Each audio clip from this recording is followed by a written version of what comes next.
Now, with that said, who was William Tyndale? Well, let's firstly turn to his childhood and early world. The name Tyndale suggests that his family had its origins in Northumberland, near the River Tyne.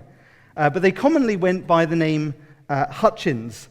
In fact, some of the earliest references we have to Tyndale call him William Hutchins. Tyndale was probably a slightly more impressive sounding name and was used by the family because it was his critics who often referred to him as Hutchins. The truth is we know actually very little about Tyndale's childhood.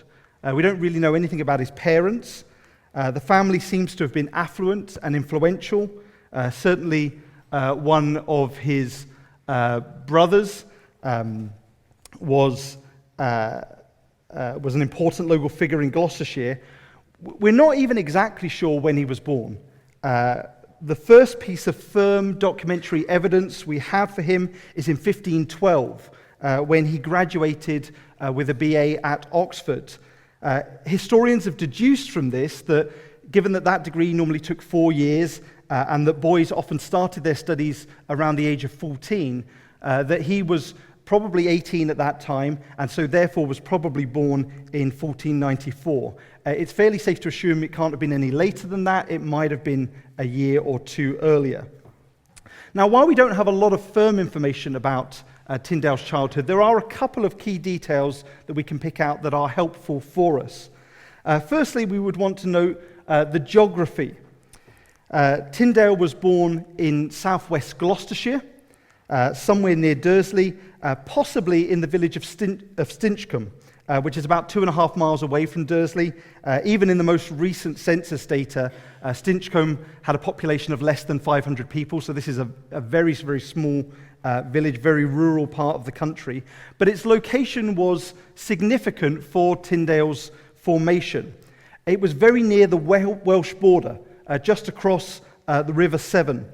In fact, one of the earliest accounts of Tyndale's life speaks about him being born about the borders of Wales. And as part of normal trading links in that part of the country, Tyndale probably would have routinely encountered Welsh speakers. And so the proximity to the Welsh borders meant that Tyndale was exposed to other languages as even a young boy.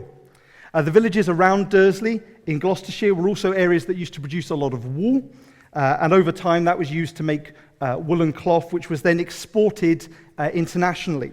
Now again, we can't be sure if Tyndale met foreign merchants, but his brother, his younger brother John, was in the wool trade, and so it's reasonable to suspect that he would have been aware again of those kind of foreign links. And so in God's sovereignty, this may be one of the reasons that Tyndale ends up being such a brilliant translator. As David Daniel put it, young William would have grown up with the idea of languages.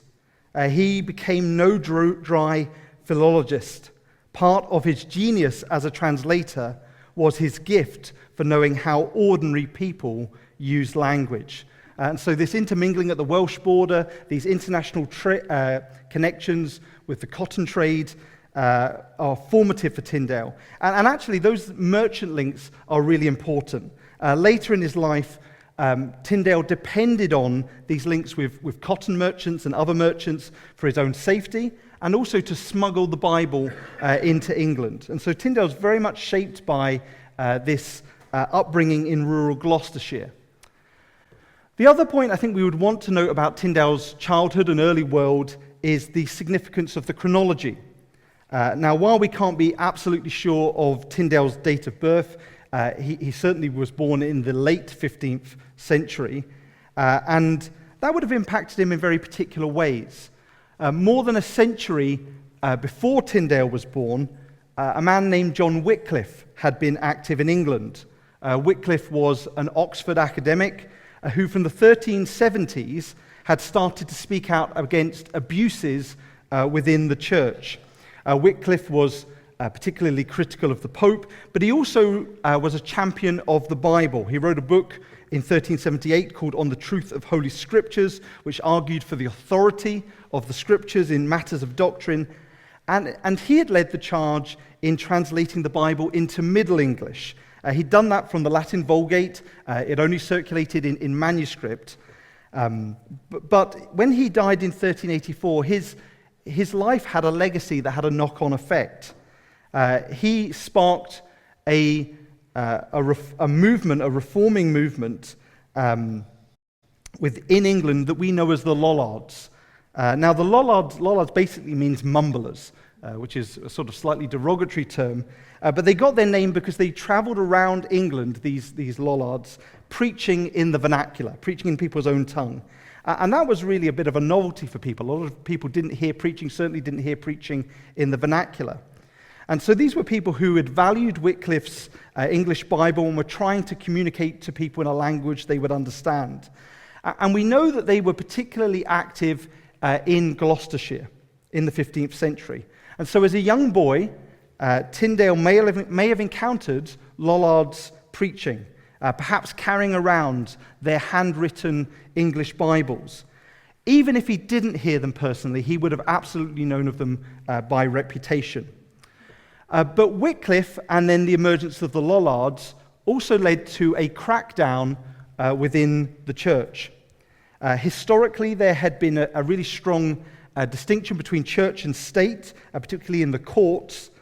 But Thomas Arundel, who was the Archbishop of Canterbury at the end of the 14th century and into the beginning of the 15th century, he had the law changed so that secular courts would be obligated to punish those who were found guilty in church courts. And then in 1408, laws were passed that redefined heresy. And it was redefined to include translating the Bible into English, preaching in the vernacular, and preaching without a license. And so Tyndale would have grown up in this world where he would have encountered Lollards, but also he would have known that in his day and age, people who did as they did, people who preached in the vernacular, people who preached without a license, people who used English Bibles were guilty of heresy. And in fact, many Lollards were tried and executed for heresy in the 15th century. And so while we don't know an awful lot about Tyndale's childhood, it is possible to discern God providentially at work in his life. Geographically born in this part of the country where English and Welsh met, and with strong international connections via the cloth trade. And chronologically born at a time where the Lollards were active and were making an impact through their vernacular preaching.